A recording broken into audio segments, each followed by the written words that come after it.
योगी और अन्य लोग, अलग अलग तरह के दिव्यदर्शियों ने रहने के लिए हमेशा पहाड़ों को चुना, क्योंकि वो अपने चारों ओर ठोस पदार्थ चाहते हैं। जब वो कुछ खास साधना करते हैं, अपने अंदर कुछ खास ऊर्जा पैदा करते हैं, तो वो धरती के खोल में रहना चाहते हैं। मैदानों में आप उस तरह का खोल तभी बना सकते हैं अगर आप एक गड्ढा खोदकर उसमें चले जाएं, मगर इससे कई समस्याएं हो सकती हैं। इसलिए वो कुदरती तौर पर पहाड़ों की शरण लेते हैं, जहां गुफाएं और खोल जैसी महसूस होने वाली दूसरी जगहें होती हैं, क्योंकि वो अपनी ऊर्जा को एक खास तरह से संरक्षित करना चाहते हैं।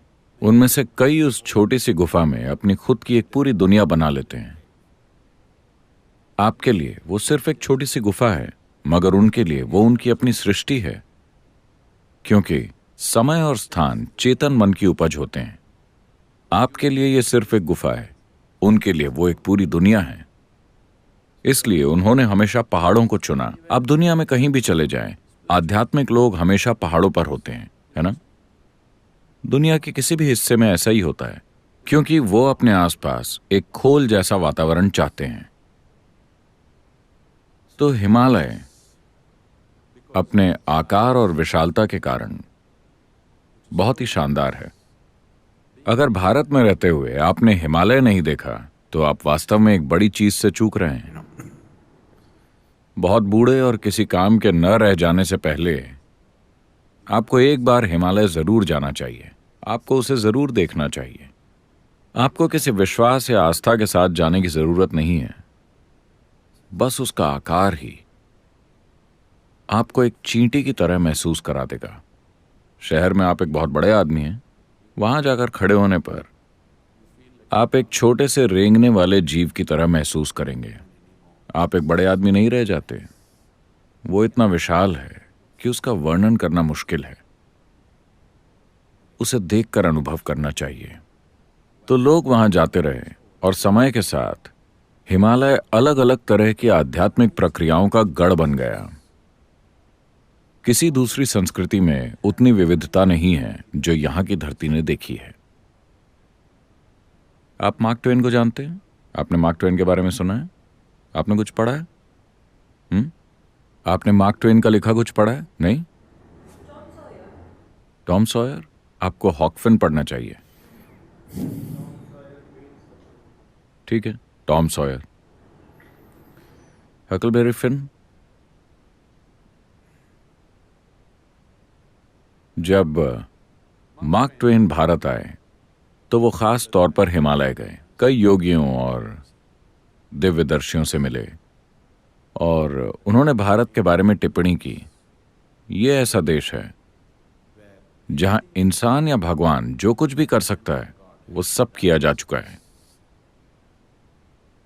शायद भारत के बारे में ये सबसे बढ़िया प्रशंसा है। और मार्क ट्वेन सिर्फ एक लेखक नहीं है। उनका दृष्टिकोण और जीवन का उनका बोध बहुत ही शानदार है।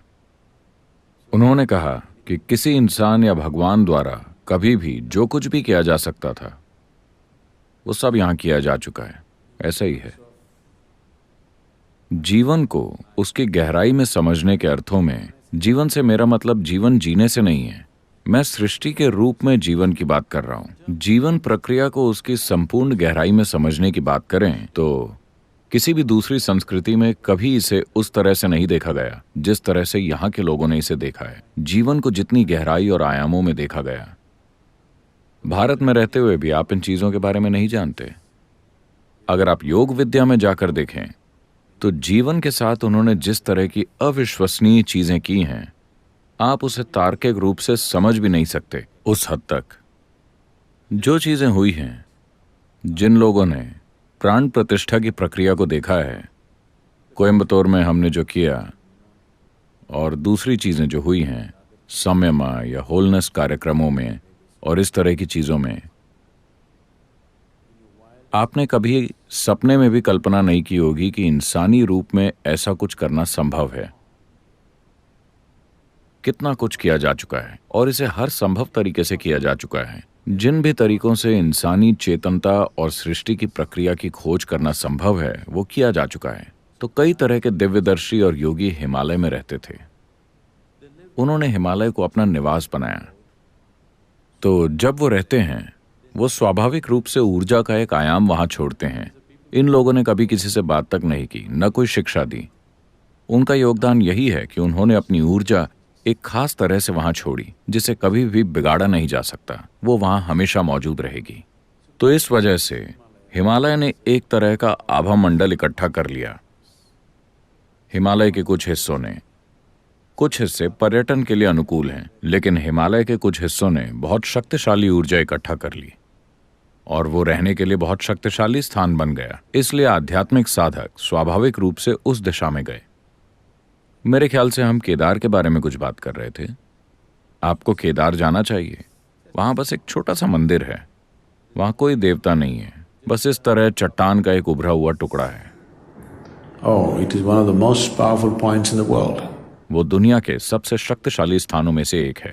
आपको किसी चीज पर विश्वास करने की जरूरत नहीं है, बस वहां जाकर बैठिए। अगर आप अपनी ग्रहणशीलता बढ़ाने पर थोड़ी मेहनत करें और फिर ऐसी जगह जाएं, तो वो आपके अंदर विस्फोट कर देगी। हिमालय को ये ख्याति और आकर्षण इसलिए मिला क्योंकि बहुत सारे लोगों ने इसे चुना। ये किसी भंवर जाल की तरह है। ये धरती की कोख में वापस जाने जैसा है। आप गोल गोल गोल गोल एक घाटी से दूसरी घाटी, दूसरी घाटी से तीसरी घाटी घूमते रहते हैं। ये लगातार चलता रहता है। आप चाहे कितनी भी गाड़ी चला लें, ये आगे बढ़ता जाता है। ये इस तरह है कि अभी हम ड्राइव कर रहे हैं, मगर जब लोग पैदल जाते थे तो आप उनके अनुभव की कल्पना कर सकते हैं। कल्पना करके देखिए, कोई सड़क नहीं, कुछ नहीं, और आप हिमालय पर चढ़ रहे हैं। जो लोग हिमालय की यात्रा कर चुके हैं, मान लीजिए आप केदार या बद्री जा रहे हैं नई दिल्ली से, आप उस अनुभव की कल्पना कर सकते हैं। आपको पता नहीं कि आप किस जगह पर हैं। आप अंदर घुसते जाते हैं। ये करीब करीब धरती की कोख में जाने जैसा है। लोगों ने इसका अनुभव इसी तरह किया, इसलिए अधिक से अधिक लोग वहां पहुंचे।